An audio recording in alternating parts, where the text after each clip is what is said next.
Az-Zubair ibn al-Awwam, l'apôtre du messager de Dieu, sallallahu alayhi wa sallam. On ne peut parler de Talha sans mentionner Az-Zubair, de même qu'on ne peut évoquer Az-Zubair sans citer Talha.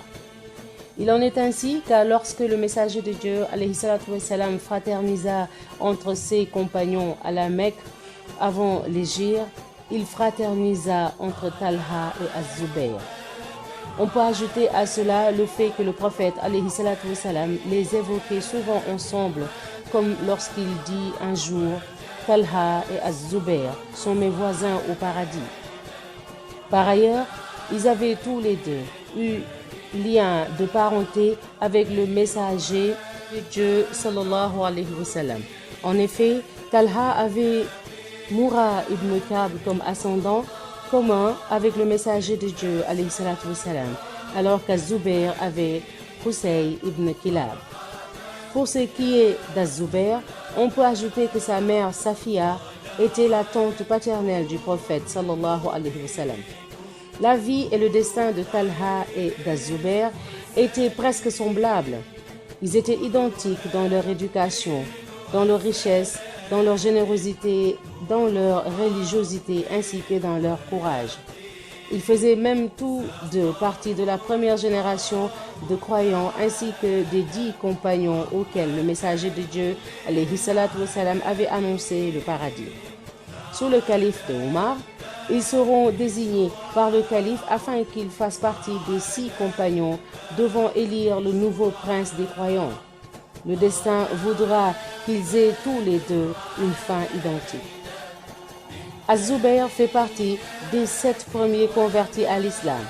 Il n'avait que 15 ans lors de sa conversion.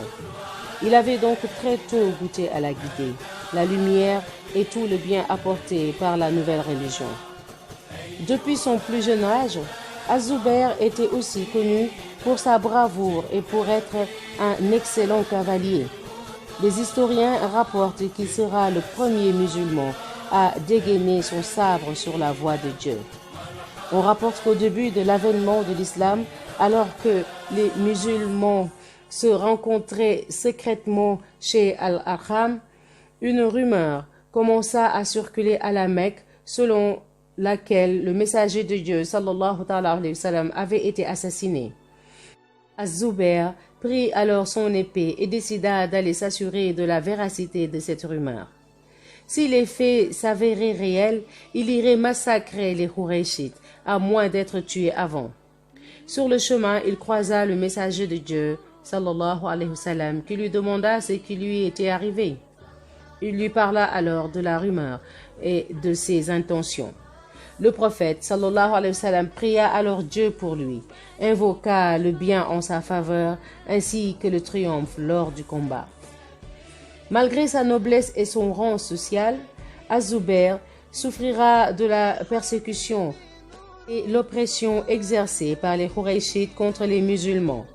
Ce sera son oncle paternel qui se chargea de le torturer. On rapporte qu'il l'enveloppait dans une natte et l'exposait à la fumée afin de l'asphyxier. Pendant qu'il le torturait, il lui ordonnait de renier le Dieu de Muhammad sallallahu alayhi wa sallam. Il s'agissait de la seule condition à respecter pour mettre fin au supplice. Az-Zubair, qui n'était alors qu'un jeune adolescent, disait à son oncle « Jamais je ne reviendrai à la mécréance ».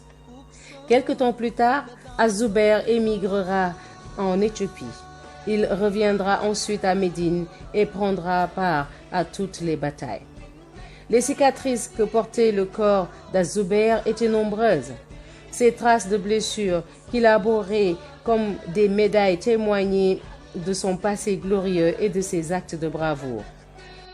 Écoutons le témoignage d'un compagnon qui a vu ces médailles sur le corps d'Az-Zubair. Il dit « J'ai accompagné Az-Zubair ibn al-Awwam lors des quelques voyages et j'ai pu constater sur son corps la présence de très nombreuses cicatrices dues aux coups d'épée. Sa poitrine était pleine de traces profondes laissées par les coups d'épée et de flèches.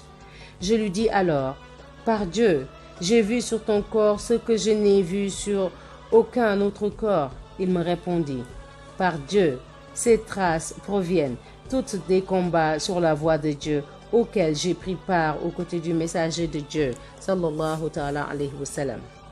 À la fin de la bataille de Uhud, alors que les Qurayshites rebrousseront chemin en direction de la Mecque, le prophète sallallahu alayhi wa sallam le choisira lui et Abu Bakr pour poursuivre l'armée idolâtre. L'objectif sera que les négateurs comprennent d'eux-mêmes que les musulmans représentent une grande puissance et qu'il est préférable pour eux de ne pas penser à attaquer Médine. Abu Bakr et Az-Zubair, accompagnés de 70 combattants, utiliseront dans leur course-poursuite des Qurayshites une tactique de guerre ingénieuse qui amènera ces derniers à croire qu'ils se sont trompés sur l'évaluation des pertes de l'armée musulmane. L'objectif sera de faire croire aux négateurs que leur bataillon n'est en fait qu'un groupe d'éclaireurs et qu'il ne s'agit là que de l'avant-garde de l'armée musulmane qui se prépare à mener une attaque terrible contre eux. Prenant cette menace au sérieux, les Qurayshites accéléreront le pas en direction de la Mecque. Lors de la bataille d'Al-Yarmouk, Az-Zubair combattra comme une armée tout entière.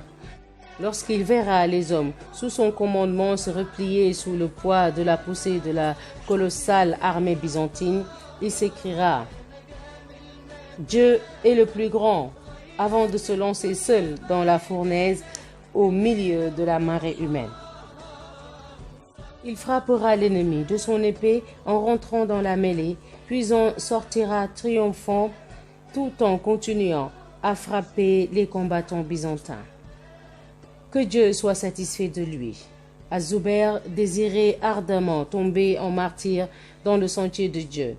Il disait, Talha ibn Ubaydallah donne à ses enfants des noms de prophètes, alors qu'il sait qu'il n'y aura plus de prophètes après Muhammad sallallahu alayhi wa sallam. Quant à moi, je donne à mes enfants des noms de martyrs dans l'espoir qu'ils meurent dans la voie de Dieu. Ainsi, il prénomma un de ses fils Abdallah à la mémoire du compagnon martyr Abdallah ibn Jahsh. Il prénomma un autre Al-Mundhir à la mémoire du martyr Al-Mundhir ibn Amr. Il prénomma un troisième Urwa à la mémoire du martyr Urwa ibn Amr. Il prénomma un quatrième Ja'far à la mémoire du grand martyr Ja'far ibn Abi Talib. Il prénomma un cinquième Mus'ab à la mémoire du martyr Mus'ab ibn Umayr. Il prénomma aussi l'un de ses fils Khalid à la mémoire du compagnon martyr Khalid ibn Sa'id. Ainsi donc, il donna à ses enfants des prénoms de martyrs dans l'espoir qu'ils aient à leur tour la chance de vivre ce privilège. Les biographes rapportent qu'Az-Zubair n'accepta jamais un poste de gouverneur ou de percepteur d'impôts. Sa seule et unique occupation fut le combat dans la voie de Dieu. Sa particularité en tant que combattant résidait dans le fait qu'il ne comptait que sur sa propre personne et qu'il était très sûr de lui lorsqu'il se battait. Lorsqu'il avait 100 000 combattants face à lui, il se battait comme s'il était seul et qu'il portait l'entière responsabilité de l'issue de la bataille. Il combattait comme si la victoire était uniquement entre ses mains. Ses principales qualités sur le champ de bataille étaient sa grande fermeté et ses nerfs d'acier. Lors de la bataille de Uhud, Az-Zubair verra le corps mutilé par les négateurs de son oncle Hamza. Il décidera alors de venger sa mort, mais le Coran interdira de se comporter de la sorte. Plus tard, lorsque le siège des Bani Qurayda viendra à perdurer, le messager de Dieu sallallahu alayhi wa sallam l'enverra lui et Ali ibn Abi Talib pour pénétrer leur forteresse. Arrivés devant les remparts, ils répéteront « Par Dieu, nous subirons le même sort que celui de Hamza, ou bien nous franchirons les murs de cette forteresse. » Ils escaladeront alors les murs de la forteresse et se jeteront à l'intérieur de celle-ci. Au prix d'une ténacité légendaire, ils parviendront à semer la terreur dans les cœurs de ceux qui s'étaient réfugiés à l'intérieur et finiront par réussir à ouvrir les portes de la forteresse pour les musulmans. On rapporte que lors de la bataille de Hunayn, Az-Zubair aperçut Malik ibn Auf, le chef des Hawazin et le commandant en chef de l'armée des négateurs. Il l'aperçut après que les musulmans aient écrasé leurs ennemis. Malik se trouvait alors accompagné d'un détachement non loin du reste de ses troupes complètement défaites. Az-Zubair se jeta alors seul sur eux, les dispersera et les chassa de l'endroit où ils s'étaient cachés en embuscade pour attaquer certains chefs musulmans qui revenaient du champ de bataille. Le messager de Dieu, sallallahu alayhi wa sallam, aimait et avait beaucoup d'estime pour Az-Zubair. Il disait de lui, chaque prophète a un apôtre. Or, mon apôtre, c'est Az-Zubair ibn al-Awwam.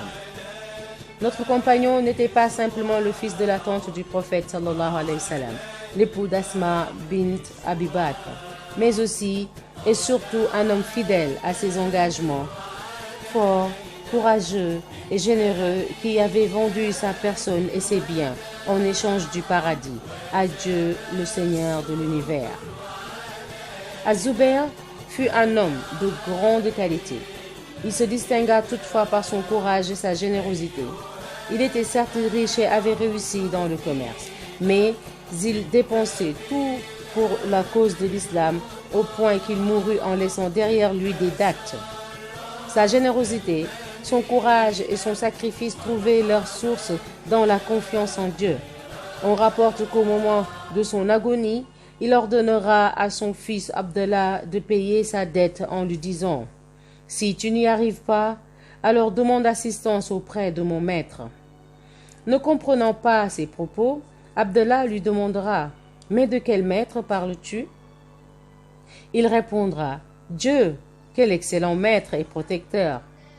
Abdallah dira plus tard « Par Dieu, à chaque fois que je me trouvais dans l'incapacité de payer une de ses dettes, je disais « Ô Seigneur d'Az-Zubair, donne-moi de quoi rembourser sa dette » et je trouvais systématiquement de quoi payer. Comme nous l'avons souligné en traitant la biographie de Talha, Az-Zubair quitta ce monde lors de la bataille du chameau al-Jamal.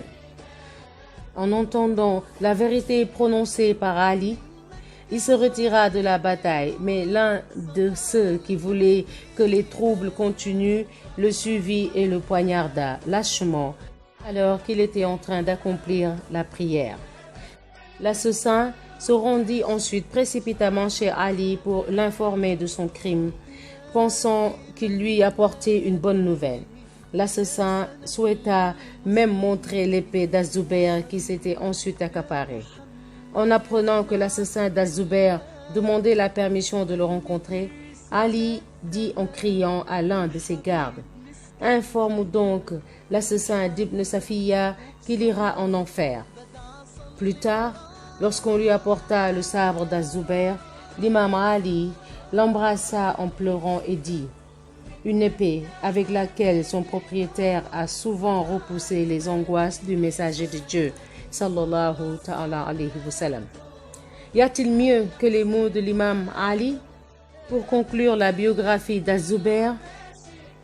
Que la paix soit sur l'apôtre du messager de Dieu, sallallahu ta'ala alayhi wa sallam.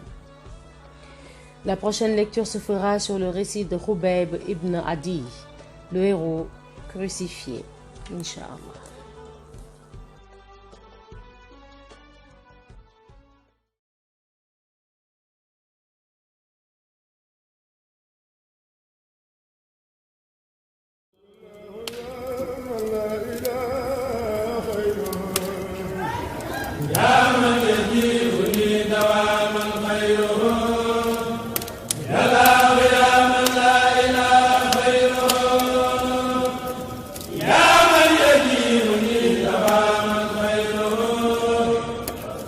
وسلم سرمدا